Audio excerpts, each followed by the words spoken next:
from close there. now. No, there is no problem about microphone. Oh, no, okay. The other thing I wanted you to take pictures. You are from the... yeah. I will send it to you. Okay, good. Thank you very much. You're welcome. Shall we? Yes, please. Evet, tekrar hepiniz öncelikle hoş geldiniz. Bu salondaki son oturumumuz olacak bugün. Daha sonra da diğer salona geçeceğiz. Çatışmaların ve yoksulluğun aile üzerindeki etkisini konuşacağız. The topic is this session is the impact of conflicts and poverty on families. The moderator of this session is Jordan former Minister of Social Development, Ms. Reem Abu Hassan. Evet, bugün moderatörü, bu bölüm moderatörü eski Sosyal Kalkınma Bakanı Ürdün'den Reem Abu Hassan olacak. Konuşmacılarımızı takdim etmek istiyorum. Now I would like to present our valuable speakers of this session. Theologian and psychotherapist Medico Zeniko Bosna-Herzegovina, Sabiha Husic. Welcome. Thank you. Ms. Husic. Family life and structure in war and conflict, the topic she will present us. The other speaker is Dr. Daisy Kutstra Weber, President World Family Organization from Brazil. Family well-being and poverty strategies for sustainable families, the topic she will present for us. And from our other valuable speaker is former Minister of Justice of the Palestinian Authority, President of Palestinian Global Center for Justice and Humanity from Palestine, Dr. Ali Kashkan. He presents us conditions of refugee and internally displaced families. And the last speaker is Dr. Zita Mokamane, Associate Professor, University of Pretoria from South Africa. And she will present today families as a protective tool in economic hardships. Now the floor is yours, Ms. Reem Abu Hassan, and at the end of the session we have a question and answer side. Thanks for your contributions. Thank you. بسم الله الرحمن الرحيم والصلاة والسلام على سيدنا محمد وآله وصحبه أجمعين. In the name of God, the gracious, the merciful, we will commence now our session. As His Excellency has said, the impact of conflict and poverty on families. We have 1.5 hours, so we're supposed to finish at 4. And therefore, for our organizational note, each speaker will have 15 minutes so that we can have times for questions and answers. Let me start by saying that this panel is an extraordinary panel. We have 2 speakers who will be handling the issue from on-the-ground research and observation. Sabiha will be talking about the war rape survivors and the techniques used to help those survivors. And as well as Dr. Ali Khashan will be talking about refugees in Palestine. And then we have 2 speakers who will be dealing more with the policies of dealing with poverty and violence. And we have Daisy, who will be tackling the SDGs and with the role of the family. And then we have Zita, who will be also talking about policies dealing with economic hardship. I give this brief introduction so that you get a feeling that what the 4 of speakers will be speaking about will be weaved together so that we come up with strategies and maybe recommendations for how to deal with violence, whether it is rape or crimes against humanity or poverty, as well as the policies. So we're talking about responsible policies, and we all are talking about responsible behavior. So with this, we start. Sabiha, please, the floor is yours. And you have 15 minutes, please. Thank you.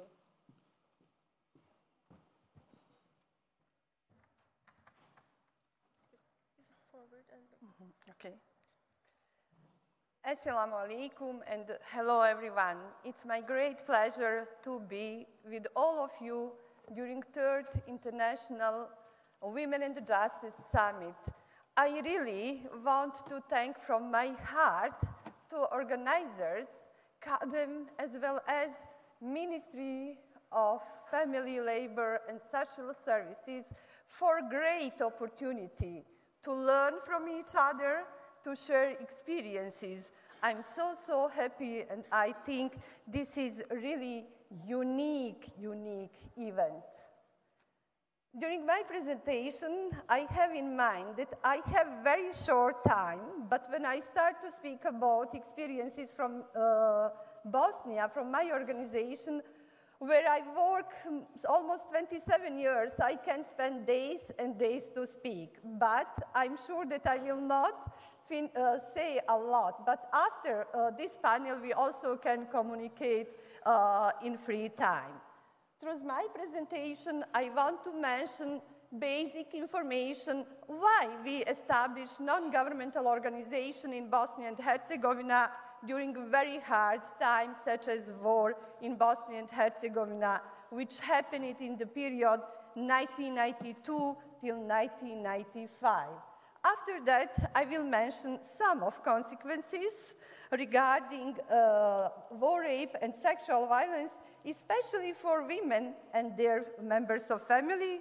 And of course, after 27 years, our work, we can speak about good practices and lessons learned, but also we recognize some gaps, what we did not do, and then we recognize what we need to do in the future.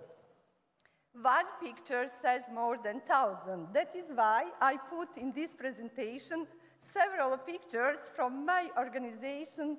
Each of these pictures shows some activities in my organization, Medica Zenica. What is Medica Zenica?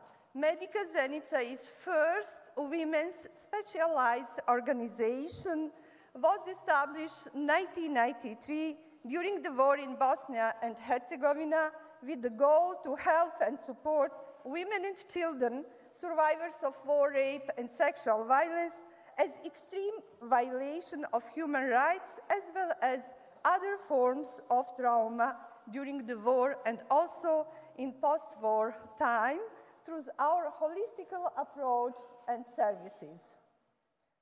Through this slide, you can see different our services, but I forgot to mention that from 1993 till 2007, we supported more than 460,000 our beneficiaries in whole territory of Bosnia and Herzegovina through our different services. When we started to work in non-governmental organization Medica Zenica in Bosnia and Herzegovina, we did not have idea that we will develop organizations with all these services. We started first with safe house with women and children.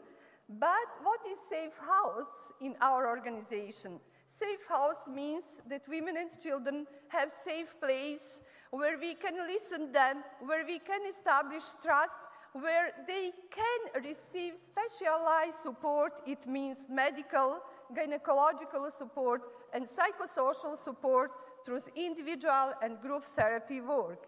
But also very fast we recognize that we also need to develop in our safe house special program for our children that mothers can include through healing process with a safety way that our colleagues will take care for their children.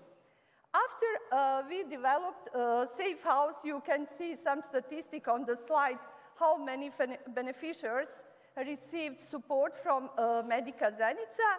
We realized that some survivors, some women, girls, children, and men don't want to visit our safe house because they want to stay in their families, but they needed to get and receive specialized support. That is why we developed next our services is psychological counsel and legal support that our beneficiaries can include in our counseling office, receive information about their rights, but also include through individual and group therapy work.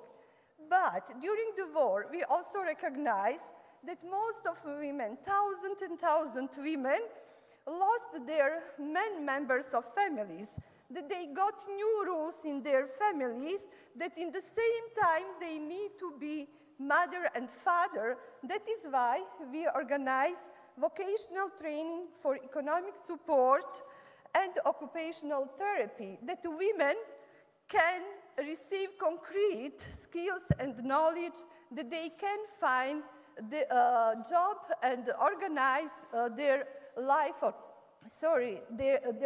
on better way. And also, after some years our work, we also recognize that some members of families also need our specialized support, but they don't want to visit psychological counseling office and the legal office. And then we open it first SOS hotline for domestic violence and unique telephone for survivors of sexual violence and their family members. It means that they can call us 24 hours every day and ask us for help and support. And then we try to help them regarding our resources, but also we try to inform them regarding resources through government institutions. We work on direct way with survivors, but very often we recognize that we need to work more, that we need to organize training for representatives from governmental institutions, non-governmental organizations, and youth. What we learn from our direct work, we realize that different professionals do not have enough information about trauma. What is psychological problem, about stress trauma sensitive approach, how they can prevent violence, or how they can prevent stigmatization, survivors as well as their families. You can see on this slide that we included more than 11,000 representatives from government institutions, NGOs, and youth through our training. But also we started to do different studies to learn from different studies, and we realized, last study showed us that more than 70% of survivors have problems to deal with their children and with their families.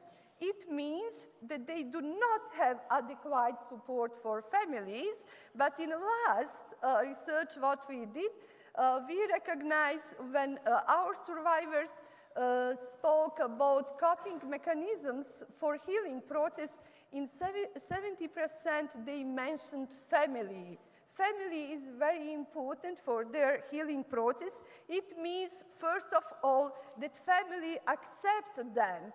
Our Islamic community gave great contribution when we speak about this topic. When we speak about war, rape, and sexual violence, they gave some kind of proclamation. It means that they invited all men to accept women and girls after they survived sexual violence and war, rape, and also they supported men to accept children who born after war, rape, what was very important in our situation. From the beginning of our work, we also start to establish good cooperation with other NGOs and governmental institutions, and we established in whole territory in Bosnia and Herzegovina 15 institutional networks for support and help to survivors of sexual violence, war crime act, and other criminal acts in Bosnia and Herzegovina. During the war in Bosnia and Herzegovina, maybe most of you know, but I want to repeat that approximately 50,000 women and girls survived sexual violence. The youngest, our client in our center was girl. She was 11 years old when she survived sexual violence. And also, it was a long period taboo topic in my country that men also survived sexual violence, but we have statistics who showed that approximately 3,000 men survived sexual violence in Bosnia and Herzegovina. I almost started and need to finish. I will try. And then I also want to say how it is very important to support women who survived sexual violence to speak up in family and community. If we want to have very strong women, it means that as we learn, we will have strong family and strong communities. It means that we cannot have taboo topic in our families. We need to discuss, to communicate about all problems, challenges, and topics, including sexual violence and war rape. I also very quickly want to show you one slide where Bosnian women gave huge contribution. We know that in first time in history, sexual violence and war rape recognized as weapon of the war. We, as a women's organization, support, help, and encouraged women to speak up about horrible experiences, and Bosnian women help and support all over the world women that they speak about horrible experiences, and then on international level and national level recognize sexual violence and war rape as weapon of the war. Having in mind all that, I want to mention that till the end of 2017, on the international code and national code in Bosnia and Herzegovina, only 100 perpetrators were punished for war rape and sexual violence. And also I want to mention that in Bosnia and Herzegovina, first time in history, women who survived sexual violence received some kind of compensation. Unfortunately, our government only in one entity, in Federation of Bosnia and Herzegovina, adopted that law where survivors of sexual violence recognized as special category. It means that they can apply for the status of civil victims of the war. That is, from one side, respect from our society. From second side, it is important for survivors to get some financial support from our government. When they receive the status of civil victims of the war, it means that they receive per month 300 euro for their life and a life for their family, what is very important in our very hard economical situation. I also very briefly want to say some gaps. It's clear that I cannot say a lot. What we recognize, what we need to do in the future. I mentioned we worked at the beginning with survivors of sexual violence, but what was our gaps? We recognized that we did not start to work immediately with members of families. My recommendation for colleagues who will deal with these vulnerable categories, in the same time when they start to work with survivors, they need to work also with members of families. Also, therapy work with members of families, especially with members who witnesses war rape and sexual violence of their mothers, sisters, wives. And also, we need to raise awareness to prevent stigmatization of survivors and their families. We recognize also in Bosnia and Herzegovina, having in mind a very hard political situation, that our youth do not learn about past, but we recognize that we need to continue with this, that our youth need to learn from past to prevent violence in the future, and they need to learn from survivors' experiences. They are the best teachers. And also, we recognize that we need to continue to create good cooperation and collaboration with our governments, but we need always to start with family. We cannot forget family when we speak about healing process. And I also want to say survivors of war rape need normal life with full respect in family and community. They need dignity in life, and to be clear that shame and humiliation belong to perpetrators, not to survivors and their families. Thank you.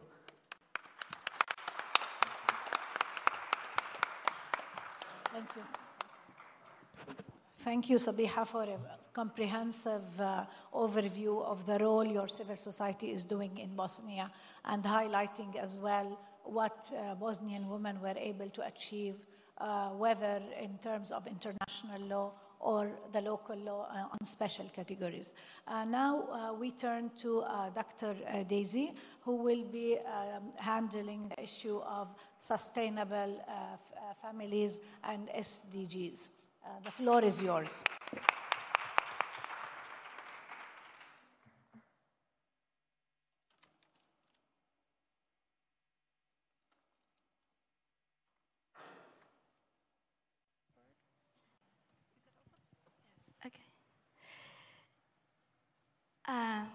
Good afternoon, everybody, in the name of the God, the merciful and most compassionate. I think in the first place I will ask my colleagues from the podium and also the organizer that I would like to go to the floor. For me, it's very difficult to see what I want to say. If you don't mind, I am coming here, so I will be more free, exactly, to talk to you. I would like to thank KADEM for the invitation. Up to yesterday and today, the sessions that I assisted, it is worth every single minute of the 14 hours that I stay on the plane coming from São Paulo here. Thank you very much. It's a big experience. It's the second summit that I am participating, and I see that how much is advanced, and I am very, very grateful for that. Well, my theme is Family Well-Being and Poverty. Well, it's, the title is already a contradiction, right?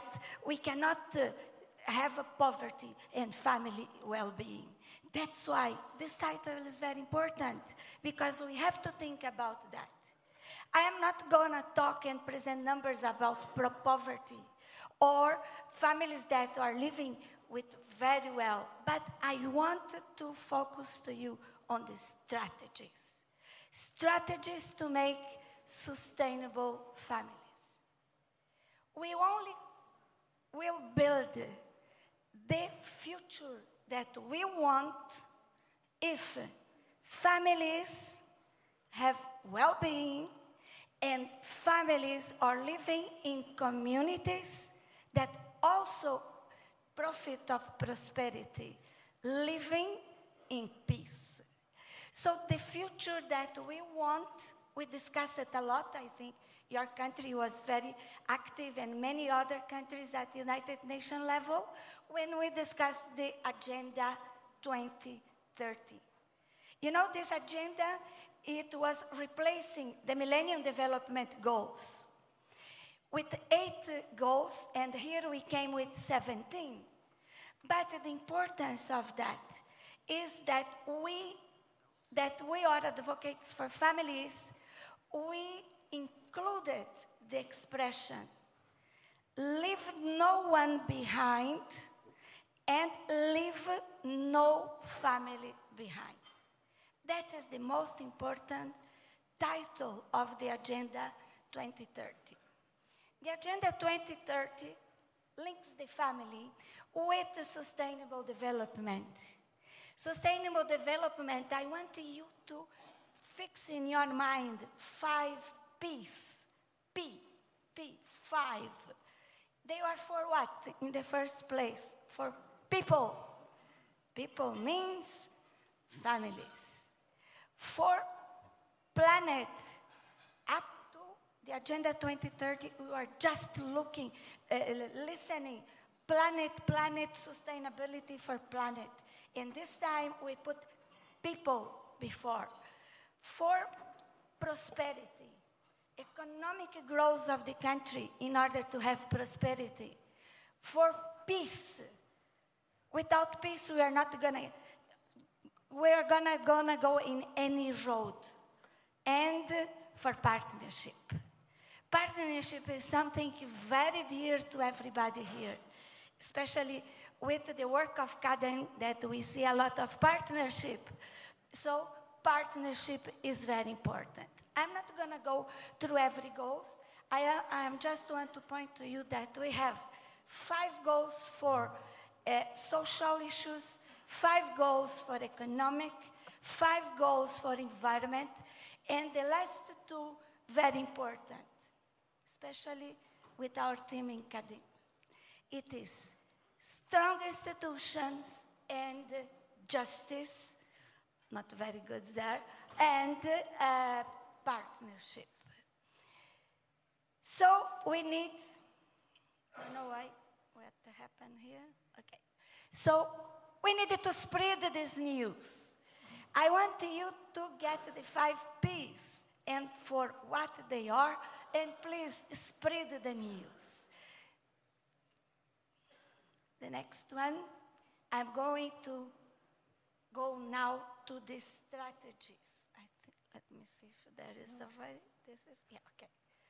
I will link poverty with everything that is in line more important to make families, put families in the road of well-being. And the first one, without doubt, is education. We need to have education for all, not only for the young, or for the women, or for the men, but also for the elderly, that they had no chance to do it before. But poverty will come out first with education. Second, we cannot have hunger. Nobody can be happy with the stomachs empty. So, hunger. Third, good health and well-being is the third one. The fourth one, gender equality. I want to mention to you, I don't like very much this word equality. We are different. We are not equal. I like the word equity, gender equity, because equity, it means justice. Justice between men and women, that's what we want, preserving our differences. Then we need decent work and we need economic growth. If we don't have this, we cannot achieve the odd previous that we mentioned, and this is up to our governments, our countries, to give us possibility to have decent work and economic growth. But we also need some amenities. That it means clean water and sanitation and clean and affordable energy. You see, when we are talking about strategies, I told you already what we have to work for, that are the strategies to achieve family well-being and end of poverty. And this we have to do at local level. When we have sustainable cities, it's because we have strong communities. When we have strong communities, it means that we have strong families.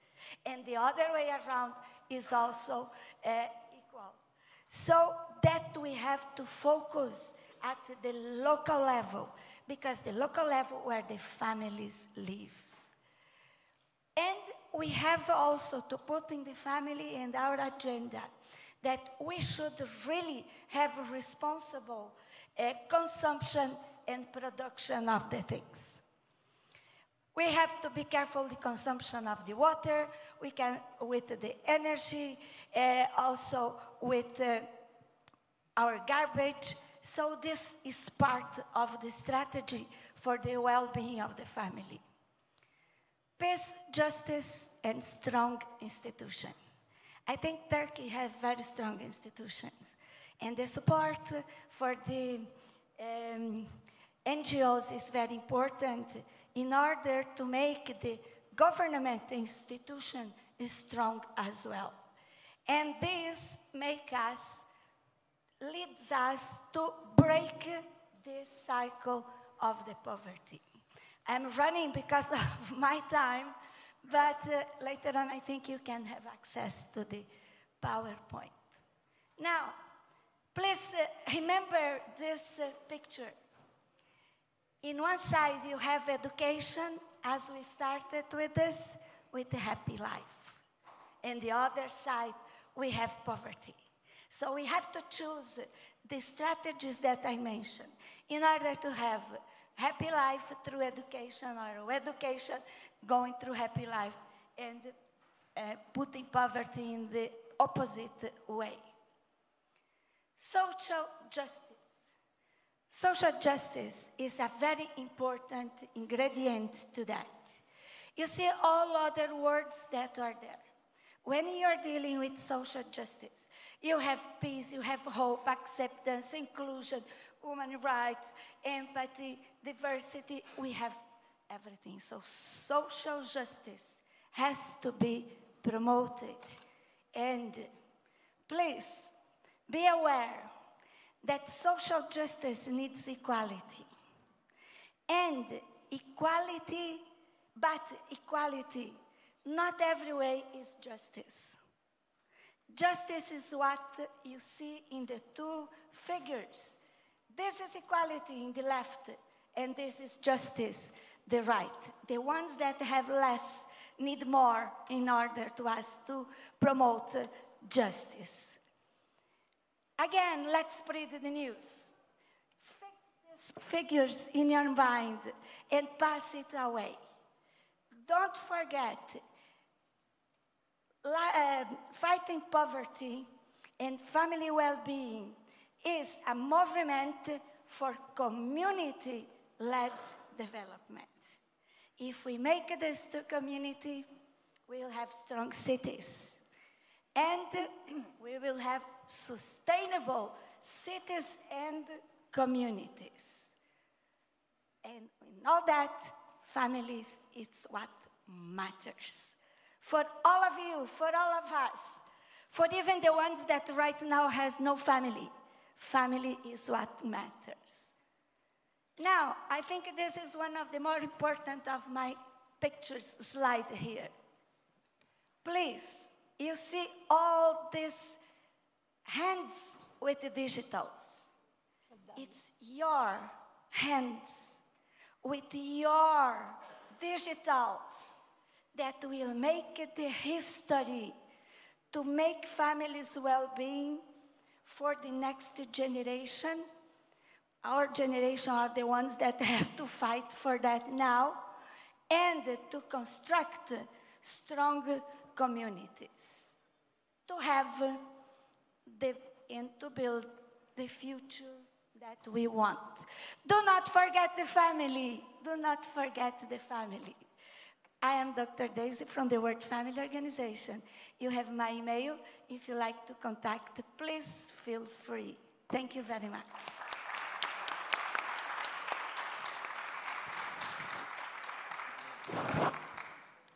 Thank you, Dr. Daisy, for a brilliant presentation. I'll just remind you of some of the terms Dr. Daisy has used. Leave no family behind, 5 Ps, people, planet, prosperity, peace, and partnership. And the secret to a happy life is education, and social justice equals equality. Thank you.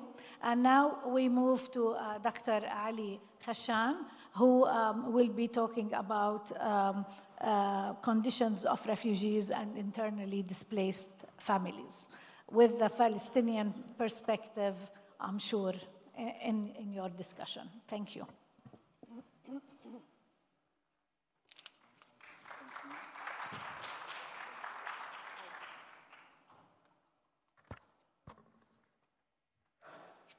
Bismillah ar-Rahman ar-Rahim. First of all, thank you very much to KADEM, this Women and Democracy Association, for inviting me to this important, that's okay? To attend this important conference about women and justice. Always when we speak about justice, we have to know that there are no justice without human rights, and no human rights without women's rights. This is very important, but in our policies, in the Middle East especially, they don't take care for this important strategy. We need to create special strategies for women and for families.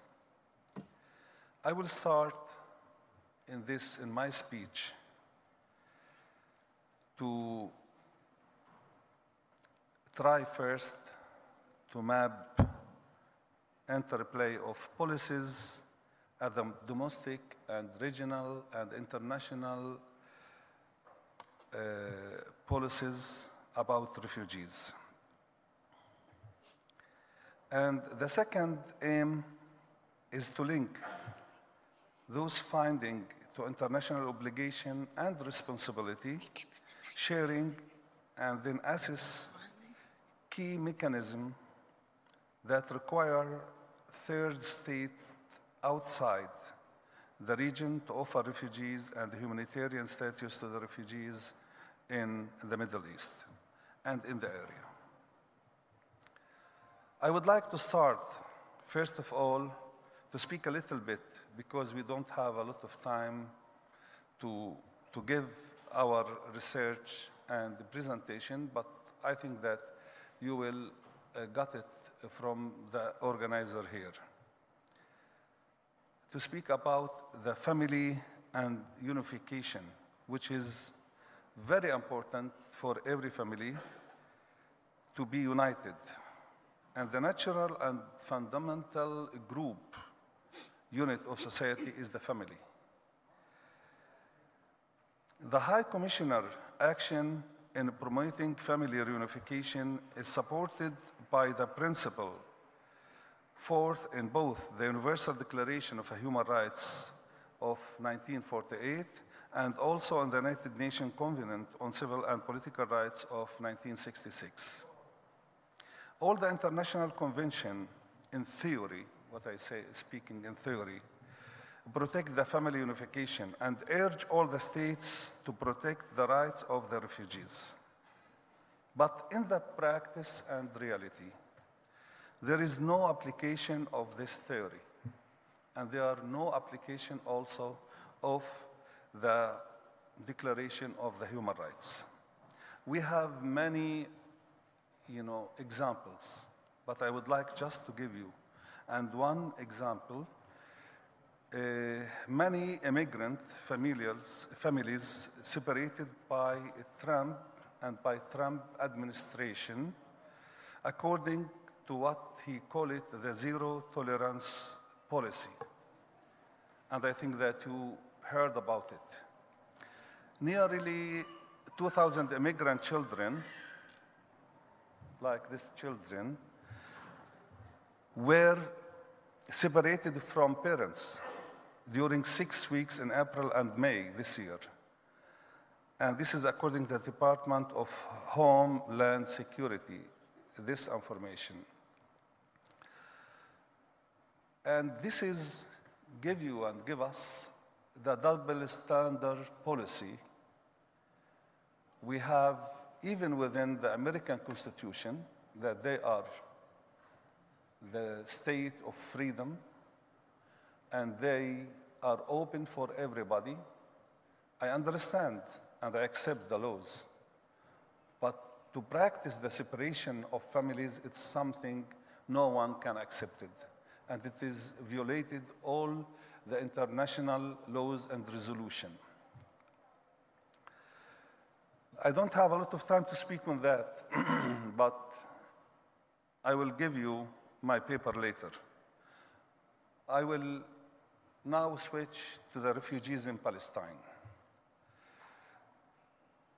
Palestine refugees, and especially they are defined as person whose normal place of residence was Palestine.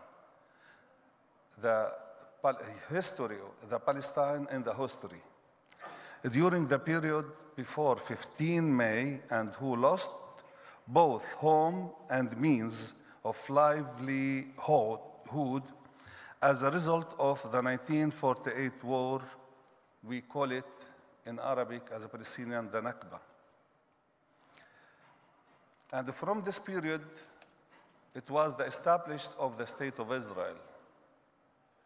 And at that time, 750,000 Palestinians were forced to go and to have a refuge in Jordan, in Lebanon, in Syria, and in other places.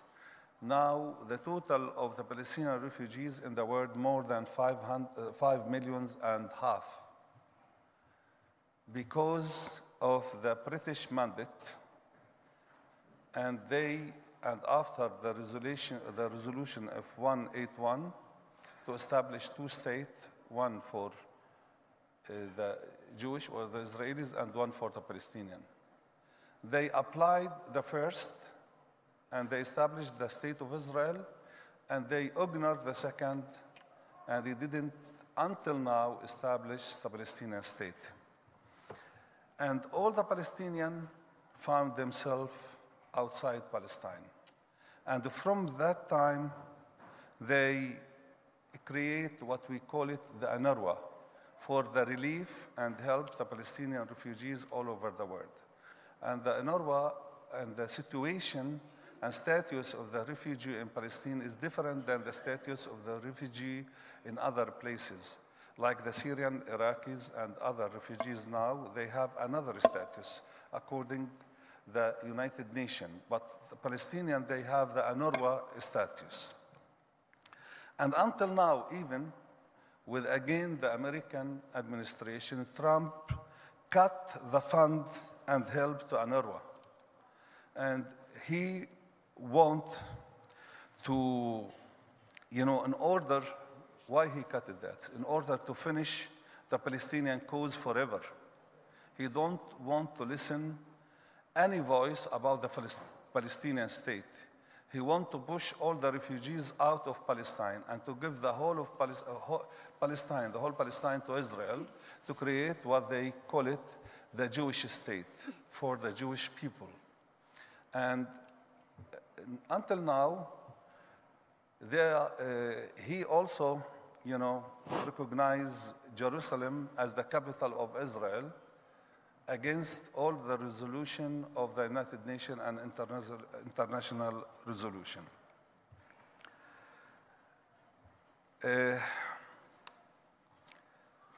I'm going to speak also to move a little bit towards Europe and to speak about what happened, especially after what we called the Arab uprising. Millions of refugees, especially from Syria, Iraq before, and they look to have refuge in other states.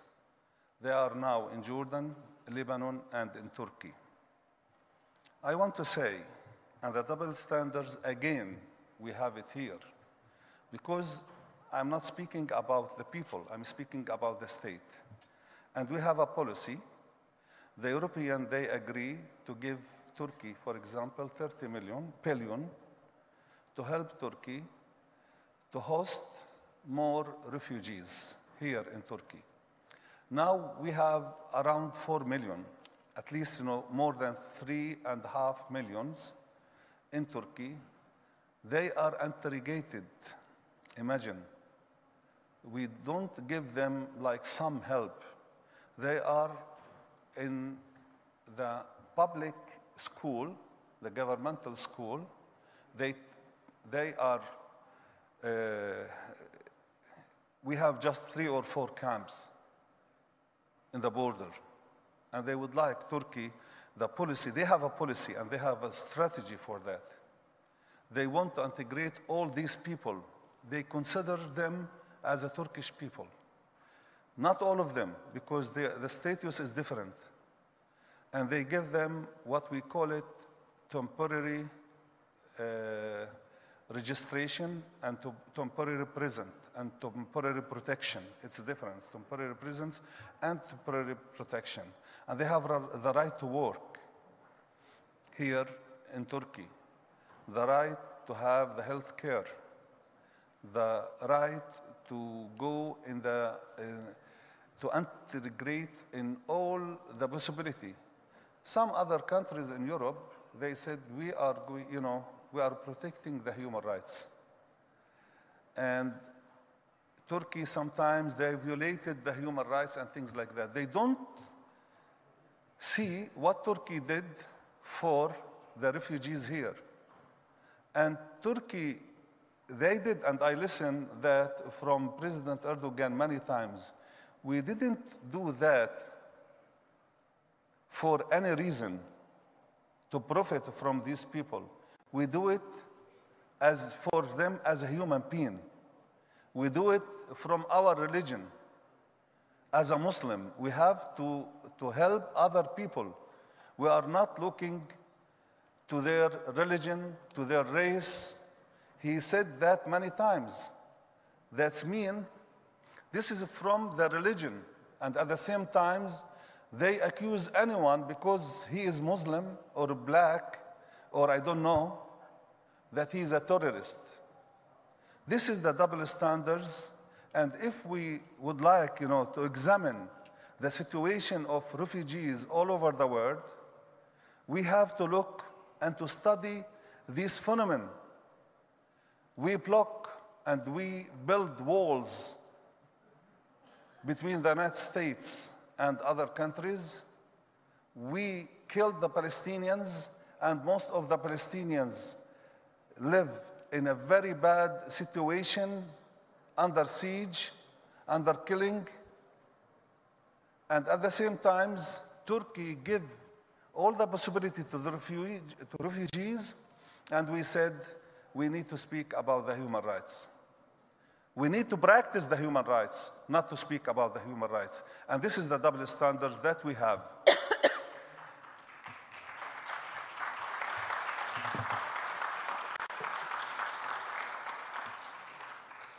I have some recommendation. And this recommendation, just to practice the policies and the strategies of the Turkish government. If the Europeans do that, I think that I will finish, don't worry. I don't need your paper. No, you need it. Okay. Anyway, I don't want to, because they have many things to say, but finally, I have to say one word. The suffering really creates the hope. And if you are suffering, if you suffer, you can look to the future. Allah gives hope of the future despite suffering. I thank you very much, and Allah with you. Thank you.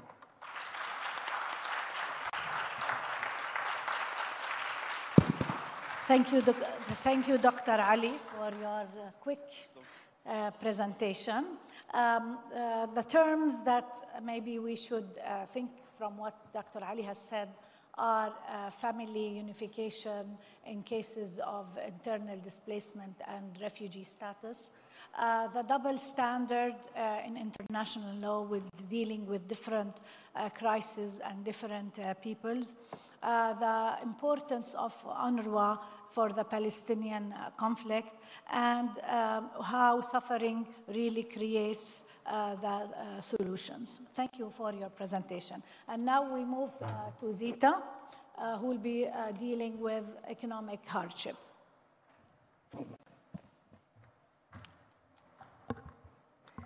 Okay, thank you very much. I would like to thank KADEM for the invitation to this very important and intellectually stimulating summit. I don't know, oh. Okay, I have a PowerPoint. Okay. This is forward. Thank you. Okay, so while we wait for the PowerPoint, I'll just say that when I got this invitation and I was told to talk on family as a protective tool in economic hardships, I did what most of us would do when you don't know what to do. I went to my good friend, Professor Google, and said, really, what is a hardship? So I found two definitions, one from the Collins English Dictionary, another from dictionary.com. Basically, what they are saying is that it's a situation in which your life is difficult or unpleasant, where there is suffering, deprivation, and oppression. I said, okay, that's hardship. Now, what is economic hardship?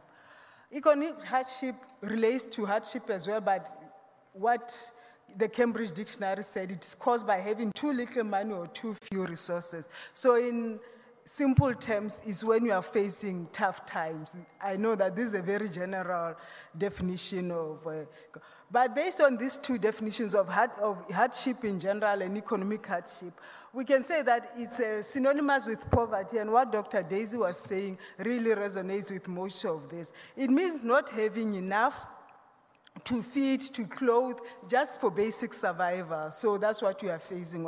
Living in marginal or fragile environments and facing insecurity, because when you don't have much to live on, you are powerless and most importantly feel socially excluded. So it's a denial of choices and opportunities and broadly a violation of human dignity if you can't live just a basic life. One of the most effective ways to mitigate these effects of economic hardship is the development and effective implementation of social protection policies and programs. These are policies and programs designed to reduce and prevent poverty, inequality, and social exclusion throughout the life cycle. And they can include, and they were in a session that I attended this morning, they talked a lot about them, things like benefits for children and families, maternity, unemployment,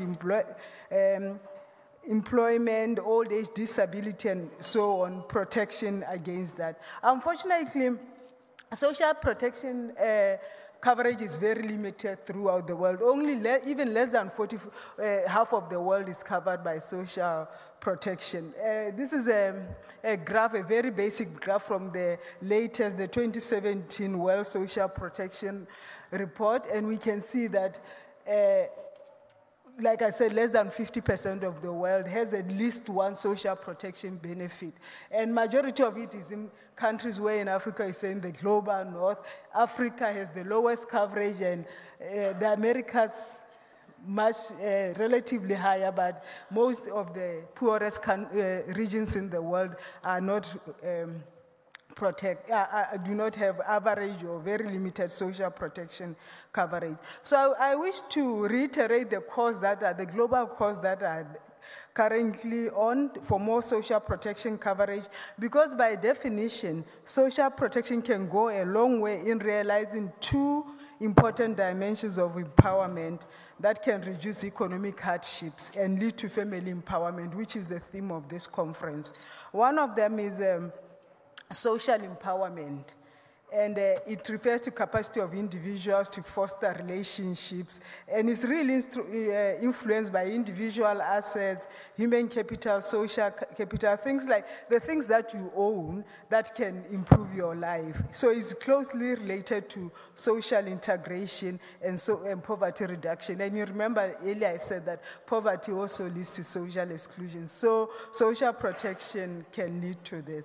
Another dimension of empowerment that it can lead to is economic empowerment, which also facilitates poverty reduction and social integration, so it helps mitigate the effects of economic hardships.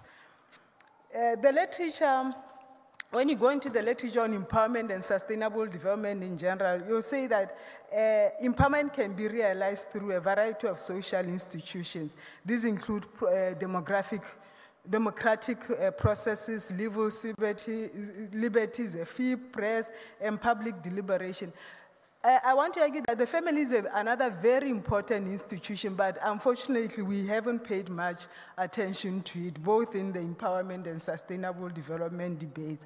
Its role can be, I like this quotation that was said by the late Kofi Annan in 2004. We say that stable, functional families, and I must say that I'm not giving a glorified picture of the family, because that I also acknowledge that the institutional power of the family, as well as dysfunctional families, where there is neglect, abuse, and so on, can also foster oppression of certain family members, especially women and children. And the next session is really talking on domestic violence, and much of domestic violence often happens in families. But as Kofi Annan was saying, as long as families are stable and functional, they have a major, albeit often untapped potential to contribute to national development and to the achievement of major objectives of every society, including the eradication of poverty and the creation of stable and secure societies. I've also argued along the same line, but I'll skip that. So how does the family do this? I said there are different functions of the families or roles of the family, but in terms of economic and social empowerment, I can say that two particular roles. The instrumental roles, where the family provides physical resources such as food, clothing, and shelter, and the affective role of the family, where we provide emotional support to each other and encouragement. So the instrumental support will provide individuals with a circle of relatives on whom to fall back on in times of economic and social crisis or setbacks, and it can lead to family members acquiring stability and social security, where they are provided with resources of physical survival, such as food, clothing, and shelter. We saw that a lot during the global economic crisis, where a lot of people relied on family members for credit, for loan, to pay basic things like rent, or even to take care of children while they went out to look for jobs. And this function is much so in developing countries or emerging economies where there is limited or no social security systems, like I showed in the graph. So right now, if I bring an experience from South Africa, we have, just like many other countries, what we call a national youth unemployment crisis, where many young people graduate from tertiary educations or from school and can't find jobs, and they depend a lot on families just for basic survival, even for both social and financial survival. So, overall, I can say that the instrumental role of the family plays a role of an insurer of last resort. It provides the aid and solace when all else fails, and prevents temporary setbacks from becoming permanent. So when someone loses a job, the first thing they go home. When someone is sick, they go to their family, and so especially in those societies where social protection is very limited. The affective role of the family, just where we get together, where we say that in many societies, both developed and developing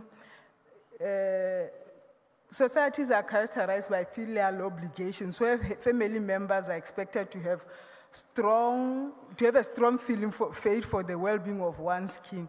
So family members, both young and old, are generally expected to support each other and to assist in socioeconomic maintenance of the family. So that's where the affective role comes to play. We see a lot of intergenerational caregiving and reciprocal caregiving among older, where grandparents take care of grandchildren and adults' children take care of their families. So, for example, the provision of child care support by grandparents and other family members can be invaluable in facilitating parents' participation in the labor force and eventual economic empowerment. It enhances parents' participation in income-generating and socially enhancing activities, thus contributing to both economic and social empowerment. I was reading a study when I was preparing this from the European Commission study on how European countries promote intergenerational solidarity, and one conclusion was that without the help of grandparents, many women in Europe would be unable to go back to work, especially in those countries where childcare structures are still inadequate. So my brief was really to eliminate the potential role of the family as a tool in economic hardships. I hope this came through, and if it hasn't, I'll be really happy to engage in the discussion session. So, but in conclusion, I'm just saying that I really like this quotation by Kadın, which says that the family plays a really critical role in preventing social alienation. And the gist of this message is that, I think in the third sentence, saying, without the family to fall back on in times of stress, the likelihood that individuals leave society and enter the underclass when, for example, they face unemployment or financial hardships increases. Most of the countries, just bring again the experience from Africa, is that some of the governments or states argue that investing in social protection is very expensive. But I like the conclusion of one of the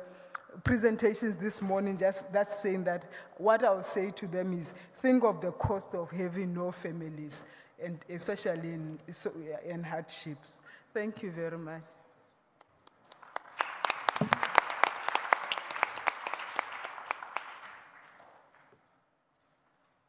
Thank you. Thank you, Dr. Zita. Just a few of the terms, a reminder of the terms that Dr. Zita has used was the instrumental role and the active role of the family.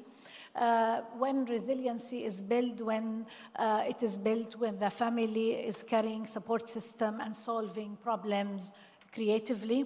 And the importance of family is preventing social alienation. We are members of the family by birth, not by choice. So these are, I think, major messages that Zeta had talked about. So thank you very much for your presentation. We now have almost half an hour for questions. And before I open the floor for questions, I would give the speakers 2 minutes each if they have a thought, a last thought they want to share with you. I'll give it to them now, and then I will give it to them after. But before I start, I'd like, before the speakers start, I just want to highlight that in my country, Jordan, we had established the National Council for Family Affairs, which is a national body dealing with policies pertaining to strengthening the family unit. And we have had many strategies, whether dealing with violence or family counseling or dealing with early childhood development. I would like to send also a few points by saying that the world has plenty for the needy, but not enough for the greedy. And that's why good governance is important when we tackle social issues. We talked about situational poverty and generational poverty, and these are two different kinds of poverty. There's the violence that comes from the perpetrator, who is the outside, and we have the violence that comes from the inside, which is a family member. And when we talk about war, rape, that is also, that has certain connotations different when the violence comes from a military occupational power, as it is in Palestine. And then we want, of course, responsible policies and responsible behavior. I want to highlight the importance of Article 1325 of the UN dealing with women, conflict, and peace. This is an important legal instrument that, as countries, we deal with the issue of conflict and peace through that UN resolution. There are so many similarities between poverty and violence. Both of them are physical and psychological conditions, but also economic ones. There are two myths always, that we blame the poor, and that the poor, although they are deprived, they are happier. And this is a myth. The same thing when we talk about a victim of violence, we always blame that victim instead of looking at the factors that led to the violence to happen. And the effect of poverty or violence is very similar. We have chronic stress that is linked to depression. We have absenteeism, lower level of poverty. And it's always very difficult to build a path out of the poverty trap, as well as it is difficult for the victim of violence, because that victim of violence usually internalizes the violence that he or she feels.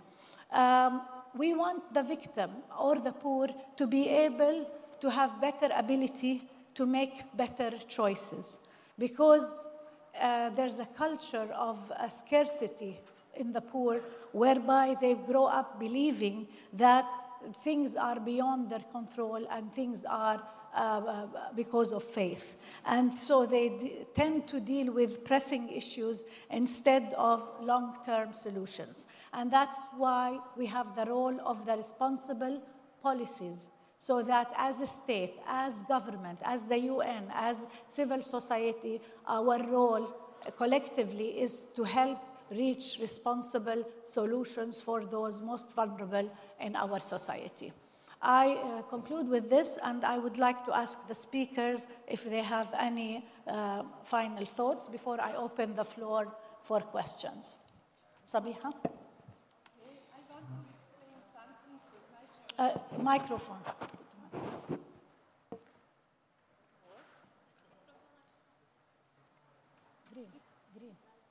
Green, okay.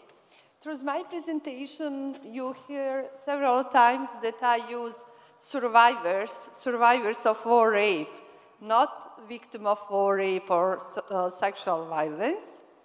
I forgot to explain why I prefer to use survivors. When we use survivors of war rape or sexual violence, it means that we respect women and girls, as well as men who survived sexual violence, that we try to help on that way to return dignity in everyday life. If we use always victims, victims, victims, we also contribute that they stay in everyday life as a victim. But they have strengths, they survived, and they continue to lead normal life in their families. That is why I really prefer to use survivors. And also, I emphasize several times how it is very important that families support survivors of sexual violence, that they speak up about their experiences, not to stay in silence. If they stay in silence, they will contribute for transgenerational trauma transmit. It means that younger generation will get trauma even they do not know what happened in the past, but through behavior, their parents, their mothers, they try to behave like their mothers.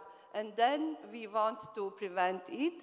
And also through the research, what I did for my PhD, I got that 70% I mentioned, survivors emphasize support from families is very important, but 47% of them mentioned it was very important for them to receive support when they first time speaking up about horrible experiences, that they receive support from mothers.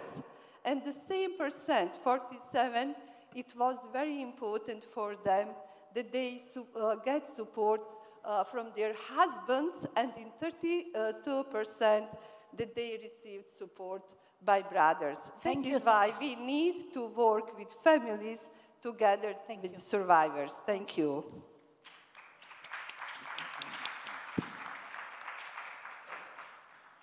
I think my last message that I would like to leave you is partnership. Help your government to settle public policies and plan your actions in such a way to be built in the Sustainable Development Goals, leaving no family behind. That's the message.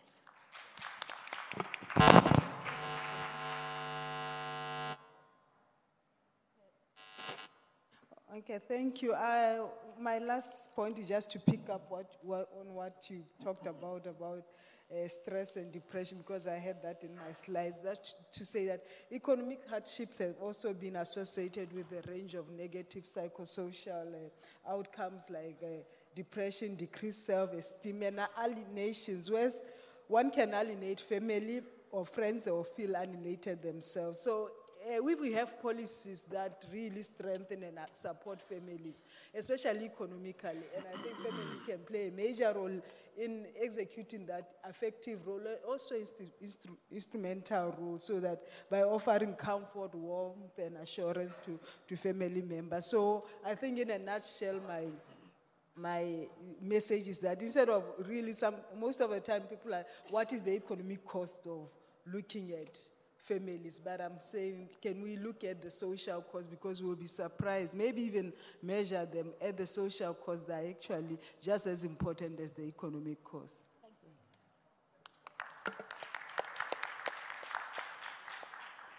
you. Meetings and conferences play a crucial role. They can bring together governments, representatives of international organizations, NGOs, academics, media. Together, we can help to shape the future of millions, and together we can make a difference and bring hope to everyone. Thank you.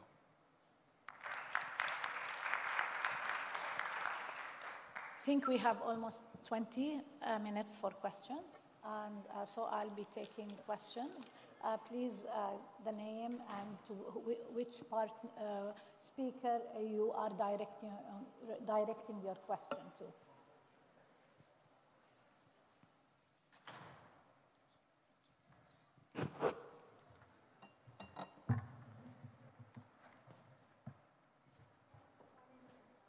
Please open the microphone first of all. Thank you. Thank you. My question is to Dr. Sabiha. I know that there is a story behind the pen, the nice and colorful pen you have on your jacket. Would you please tell us about this pen? Thank you so much. I want to show my flower. This is a symbol of survivors of sexual violence, which created survivors of sexual violence during this year. You know, 19th of June is International Day to prevent sexual violence all over the world. And first time after the war stopped in Bosnia and Herzegovina, 23 years after, survivors, approximately 200, participated in a big campaign on public sphere, and they created this symbol. This symbol for them means power, hope, and life with dignity in every day. Thank you so much.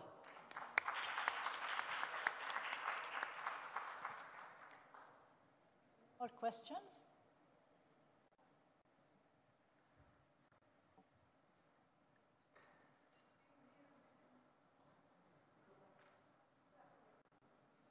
Hold on, please. Yes. İsmim Remziye Özdemir. Sunumlarınız için teşekkür ederim. Her biriniz değerli bir şekilde kendi ülkelerinizdeki yoksulluk ve açlıktan bahsettiniz. Fakat acizane benim şu an derin bir şekilde açlık ve yoksulluk yaşayan Yemen'den hiç bahsedilmemesi, hep kendi hikayelerimize mi odaklanıyoruz? Yani kardeşlerimizin hikayesini de anlatmak, aynı zamanda ortak birliktelik oluşturmak, kardeşlerimizin derdiyle de hemhal olmak gerekmiyor muydu? Açıkçası buna biraz ben şahsen üzüldüm. Teşekkür ederim. May I know for whom your question is directed to? Which speaker? Hangi konuşmacımıza yönelttiniz sorusu geldi.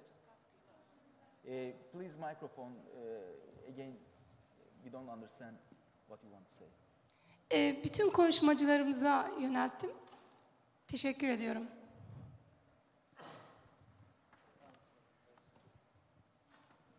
Anybody wants to answer? Yeah, it's no answer.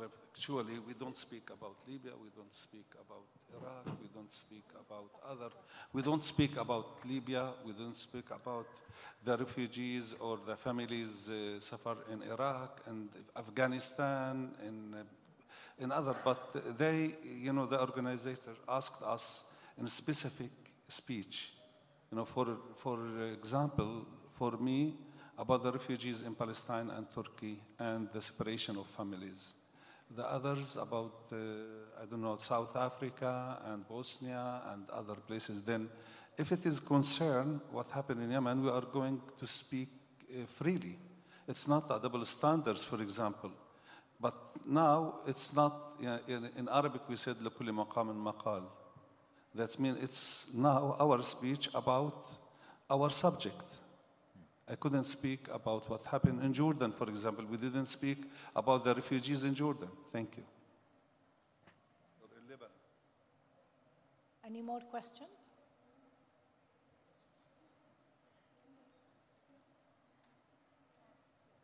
No more questions. Başka soru yok herhalde. Var mı? Well, I want to... From the in front of sorry, I didn't see. this side, the right-hand side.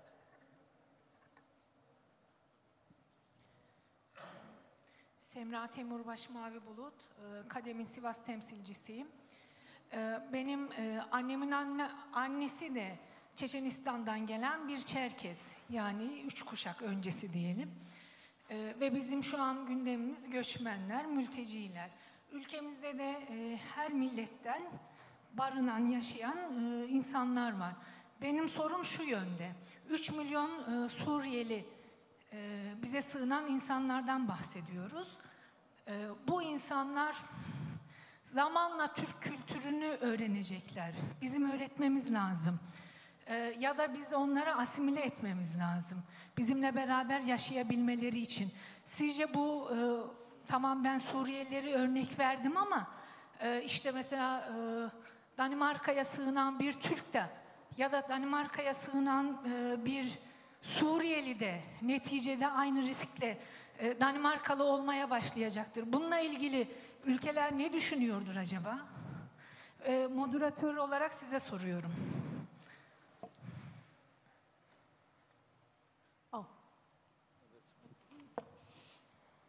Thank you for the question.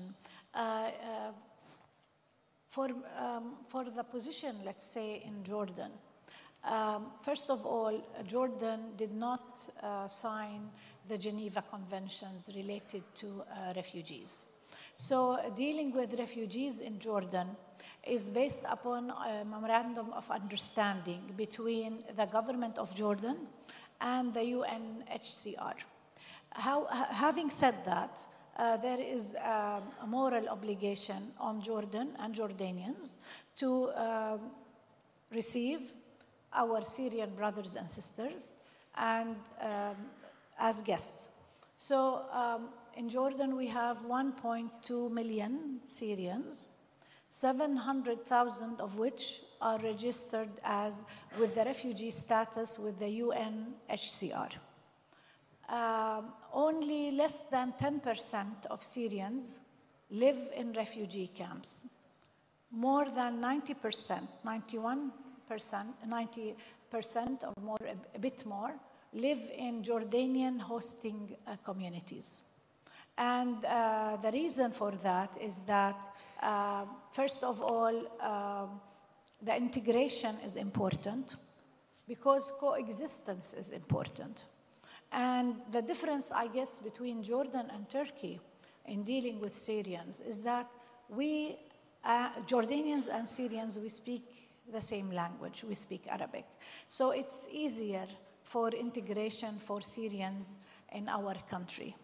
And to help with this coexistence, the Jordanian government had issued work permits. So any Syrians who wants to work, he or she wants to work in Jordan, they need to get a formal permit for work, and they can do work. There are certain specific occupations that are limited to Jordanians. And why is that? Because Jordan, we are maybe the second country in the number of refugees around the world. We have 48 nationalities of different refugees. We've been receiving refugees since the beginning of the 20th century. Almost 1/3 of the population are refugees. And so we understand in Jordan that coexistence is important. And coexistence happens when you allow that refugee to be able to live safely and also to have economic means. We are hopeful that once the situation in Syria settles, that many of those Syrian families will return to Syria. The situation is not the same with the Palestinian. We have almost 1 million Palestinians. 92% of those already have the Jordanian nationality, so they are considered nationals. But the reason that we keep this kind of distinction is that both Jordanians and Palestinians, we want to preserve the right of return for Palestinians so that their legal claim to their homeland stays alive in the international arena with all the oppression that Palestinians face, whether on the ground in Palestine or even in international conventions and setups. I hope I answered your question. Thank you. Yeah, sure.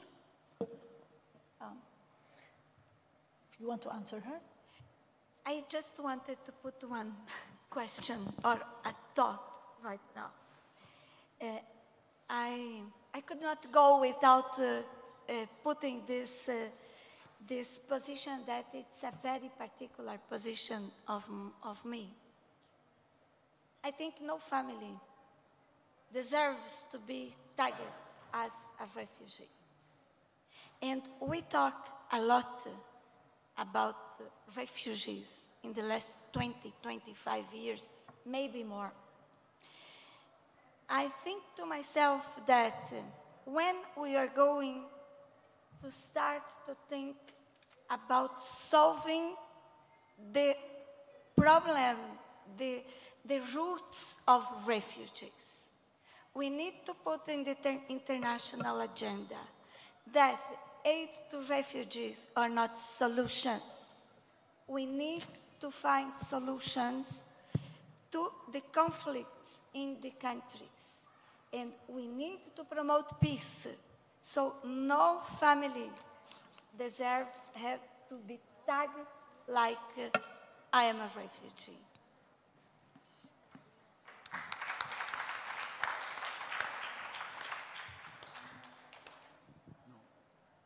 Okay. Microphone. Yes. I'd like to thank KADEM, the organizers, and of course... Sorry, ma'am. May I? Thank you very much. My name is Pervin Hayrullah. I'm from Western Trace Turkish Women Platform from Greece. And thank you, all of you, for their great speeches. I would like to ask, especially to the moderator, can we consider or bound the refugee issue with the concept of learned helplessness? Since they have to, the refugees, learned helplessness. Could you please open the what you mean? Öğrenilmiş çaresizlik teorisi. But in English, I mean. Learned helplessness. It's the theory of, you get it. Since they have to leave their countries on one side and they have to live their identities also in the concept of getting integration to the other societies. Thank you.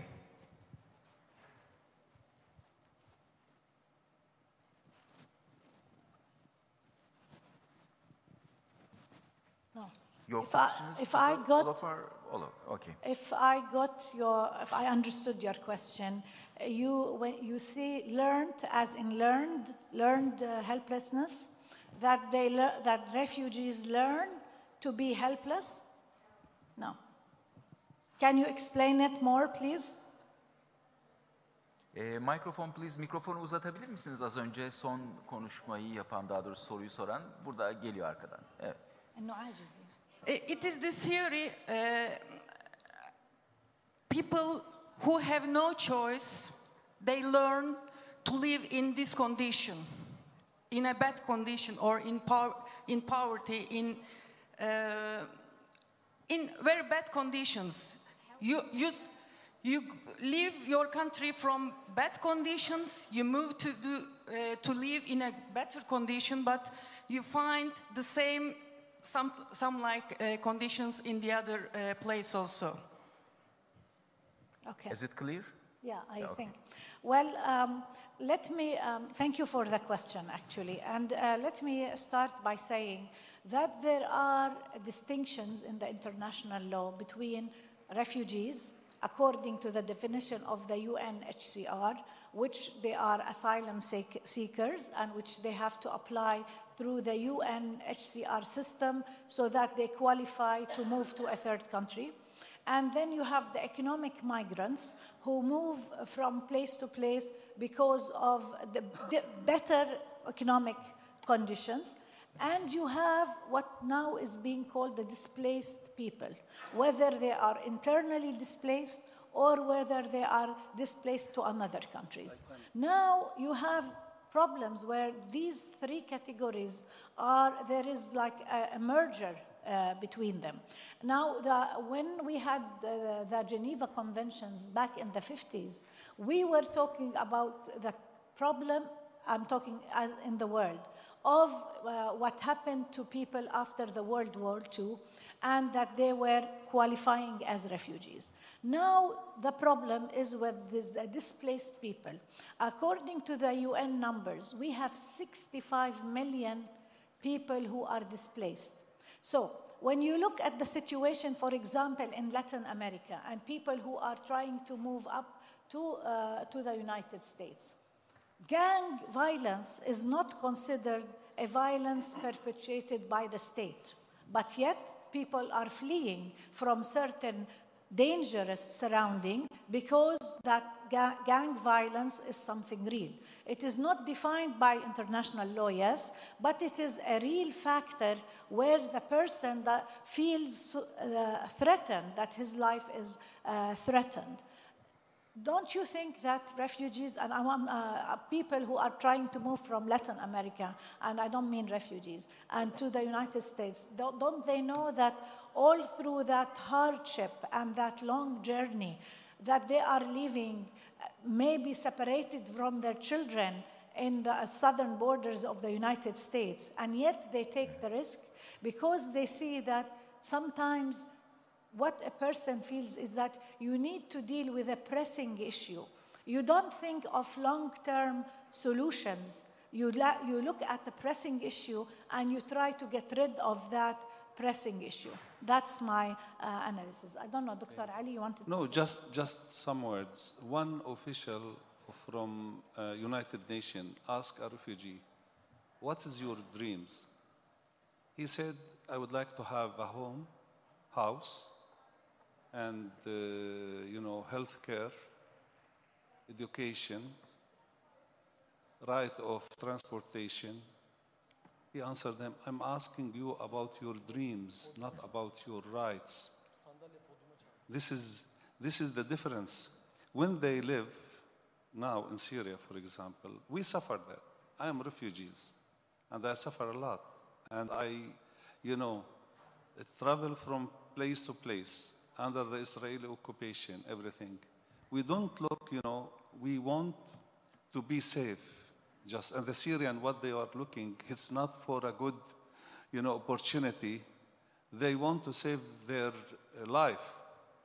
And some, people, they lost their, members from their families. It's not the questions of bitter, the people think that the refugee, he is going there. I understand some refugees in a stable situation, they do, and they are looking for that. But the people under the war and under the status of international humanitarian law, they are feeling the war. They want to go out from the country to save their lives. Then they don't care if it is a bitter life or not. Thank you. Thank you. So please join me in thanking our wonderful speakers. Yes. On this panel, and also to thank KADEM, the organizers, for a wonderful conference in the last 2 days. And finally, I'd like to thank the translators who have been with us for the last 2 days, working tirelessly. Thank you. Thanks for the valuable speakers and moderator of this session. Now, KADEM Board of Directors member Ms. Betül Altınsoy Yanılmaz bestows the valuable participants certificate one by one. Ms. Yanılmaz, to the stage, please. First of all, the moderator, Ms. Rim Abu Hassan. Thanks for her, for their contributions, and for the photo together. And after that, we have a family picture also. Thank you. Now, is there... Biraz daha bekleyelim. Okay, now other valuable speakers, Sabiha Husic from Bosnia-Herzegovina.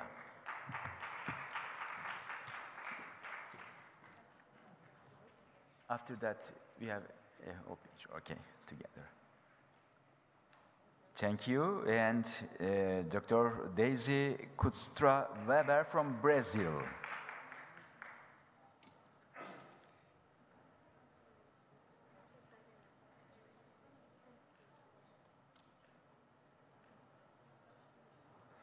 Dr. Ali Kashkan from Palestine. Thanks for their... Okay, we will share. Zitna Mokamana from the South Africa. Thanks, your gentleman. Here. Okay, and Dr. Ali Kashkan from, I introduced before, Palestine. Now we have all together today's session picture.